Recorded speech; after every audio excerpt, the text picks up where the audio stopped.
Hello and welcome to another bearing removal and installation video featuring Boca bearings. Now today's engine is a personal engine of mine, and it is an OS 91FX engine. I love the FX series of engines from OS. They came out in the mid-90s and they were just very powerful, very easy running engines.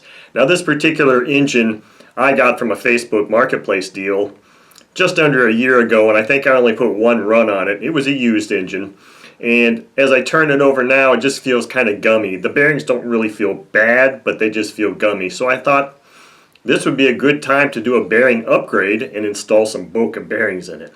So let's go straight to the table and see how easy or difficult removing and installing bearings in this engine might be.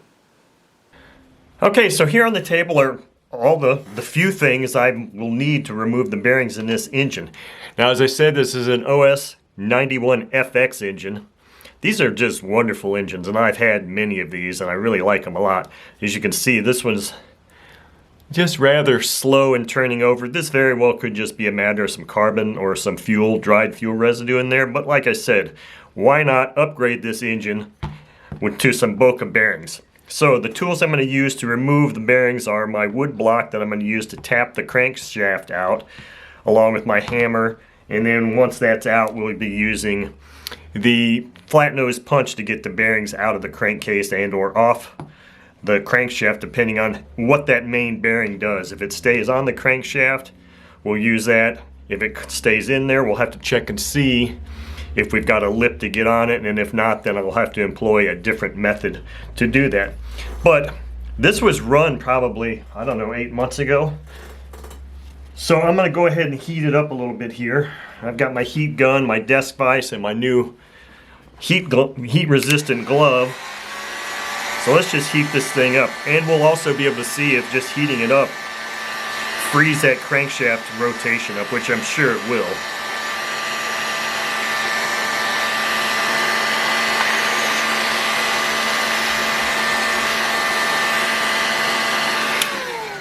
Okay, I've got this thing pretty. It's turning a little more freely. Boy, that thing's, it's taking a lot of heat. I don't know if it's going to take this much heat to get these out or not, but it wasn't burning my hand, so I'm going to heat it up just a little bit more. And you can see the application of some heat does a lot towards freeing up the crankshaft. Let's see if we can pop this crankshaft out now with that amount of heat.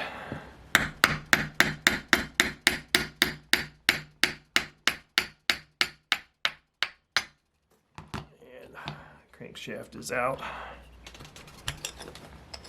And the bearing stayed in there, and it looks like there's not a lip. So I'm probably going to have to get Boca's bearing removal tool on here.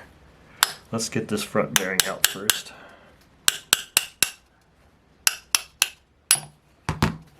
Okay, so there's our front bearing, it's out.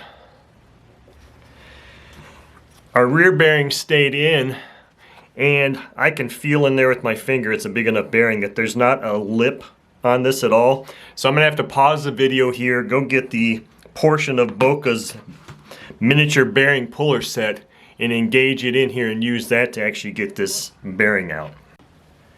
Okay, so I'm back here on the table. I've got my crankcase here with the bearing still installed, and I've got a few different tools here that I'm going to use this time. This portion here is one of the sets of chucks that goes in that comes with the Boca bearing miniature bearing puller set.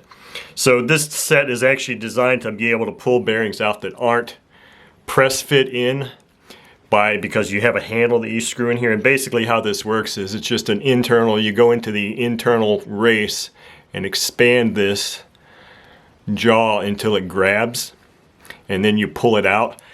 But because this tool was designed to pull bearings out that are not really pressed in place, I have to use it in a slightly different manner, which means I'm going to be going in here once I get this attached to the bearing, and I'm going to be tapping it out like that. So this was the chuck that fits the best in here. Now, you're not going to be able to really see this maybe, but you can see it's a really loose fit. I mean, it's not even grabbing at all. So what I have to do here is I have to start pre-expanding this to a point where it's just starting to cause some friction in there, because there's just a really small gap between the crankcase and where that bearing resides. I mean, it's a very small gap, and this lip here, this little edge, is sometimes too thick.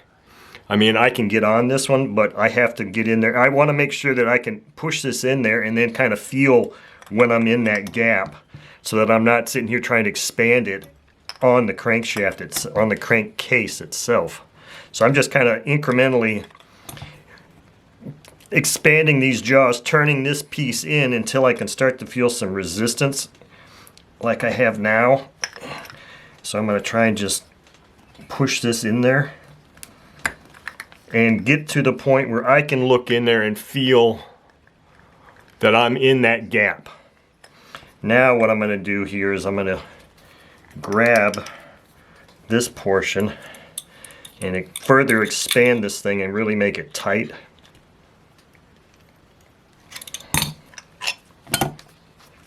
And it's a little off center there. So in theory, what I have done here, and I'll probably put a little bit more tension on it, is I should be between the crankshaft, or I should be in this gap between the crankcase, where the crankcase is, and the inner diameter, or the inner race. It's really hard to tell that. I thought a lot of times I would be able to very easily feel this thing rotating. I'm going to loosen it just a hair here first and see if I can confirm where I'm really at. Okay. So here I can confirm where I'm at, because I don't know if you're going to be able to see this or not. I'm able to turn this, which means I'm not just sitting here on the crankcase itself, the ID of the crankcase. I'm on the inner race of the bearing. So now I'm going to go ahead and put that little bit of expansion back on there. Now I'm tight. So what this is going to allow me to do now is I'm going to heat this crankcase up a lot. And I'll just put this piece, yeah, it's going to have to go in this way. So I'm effectively going to be tapping on the front face of that expansion chuck, and hopefully that will be able to be enough to get that bearing out. Pretty tight, so I think I'm on there. So now I'm going to really heat this thing up, because I really need this thing hot.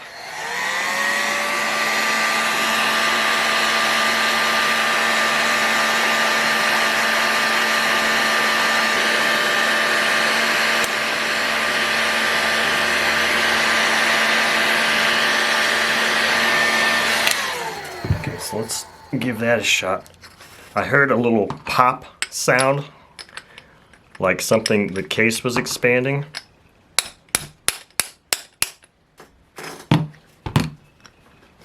So yeah, I think this is on its way out here. And there you have it. I don't know if I want to put that on my mat or not, because it's probably pretty warm. So there you have it. That's how I utilize this Boca bearing miniature bearing removal set to extract bearings that are a little bit tougher to get to or don't come out on the crankshaft. This bearing feels a little rough, so it's in need of being replaced anyway. But so that is how you use that tool, and I don't like to have to do that because I'm using the tool the way it's not really designed to be used. It's supposed to be just pulled out, but I have to end up tapping on it. I don't think it's really hurting the tool, and it doesn't seem to hurt anything else, but I did get the bearing out, and now all I got to do is clean this case up and get it ready for installation of the bearings. Okay, so now I've got my crankcase all cleaned up and ready to accept a new set of bearings. My crankshaft is also beautifully cleaned up now. I still have the old bearings sitting up here for no real reason, but I've got the same tools here. My piece of wood, my light hammer, my socket extension to use to drive that crankshaft in place. Now I've got a small flat nose screwdriver or a slotted screwdriver, and I've got a small jar here that it's got a little bit of oil in it, but what I like to use for my reassembly lube and for installing bearings is Boca's Lightning Lube Road Power. So what I'll do is I'll just put a pump in that container, and I'll just use my finger to lubricate all of these parts and get them ready to accept this new set of bearings, and just kind of put a little light coat of oil on everything. Same thing with our crankshaft, crankcase.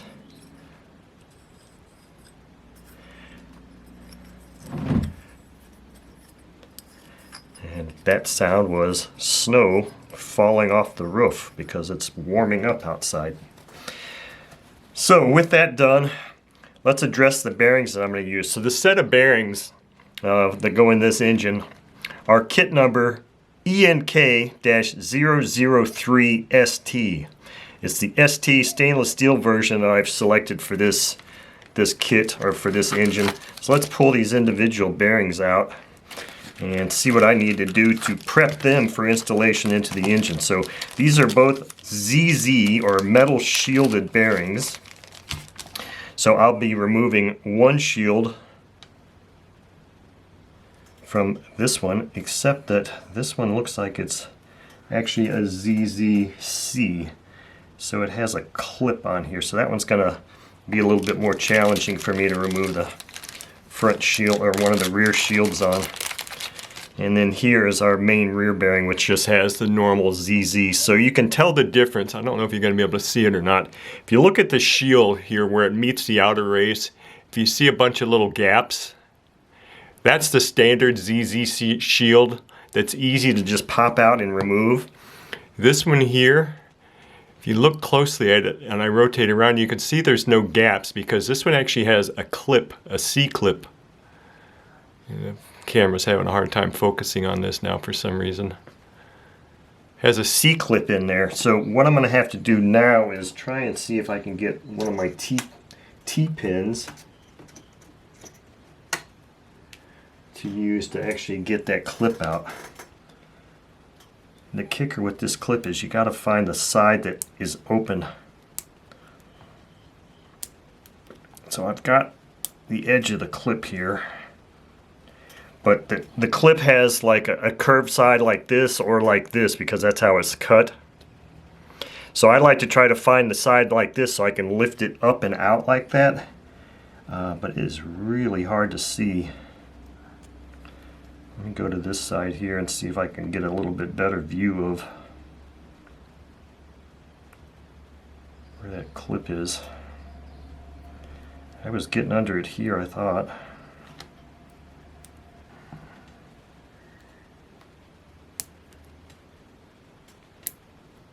Okay, finally. That was hard to do. I'm going to try to bring this up closer as I pull this little clip out. And you can see what I was struggling with there. That took... It's just that it's so small. You just have to get the right angle in there and find where that clip is. Now, to get this, I'll put this clip over here. Hopefully you can just do one of these things, or maybe a magnet will help me pull that shield out, because that shield is really just being held in place now by some grease that's in the bearing. So let me see if I can get in here and get that thing out. I mean, there's really nothing holding that shield in place now other than some surface tension.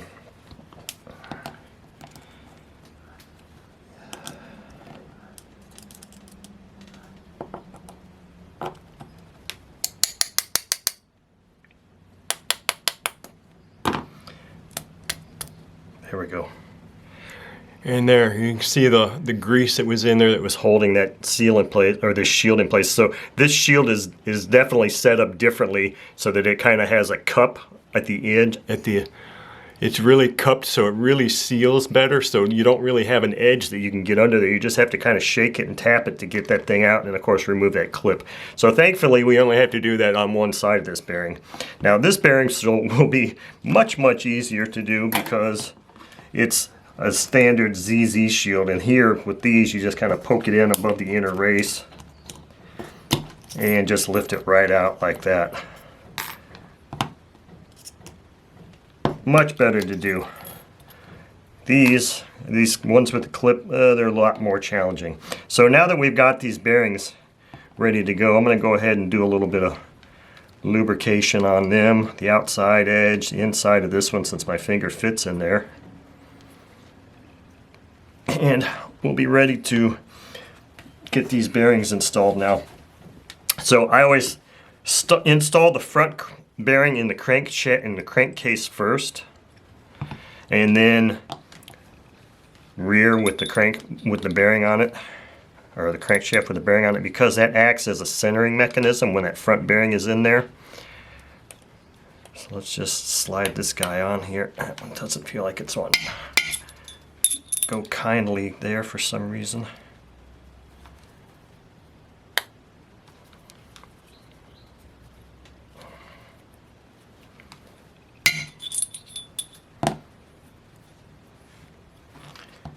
That's just a really snug fit there.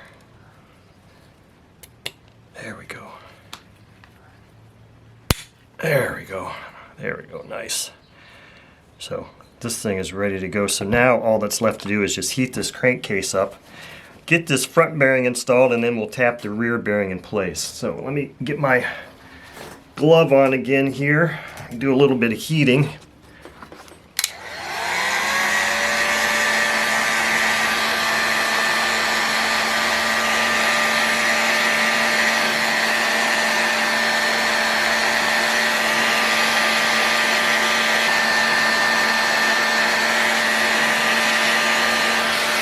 Okay, we'll see if that's enough to get that rear bearing in. I know it's going to be plenty to get the front bearing in. That was very easy. It feels like it's got a little bit of heat in it. Wow, that thing almost seated itself right there.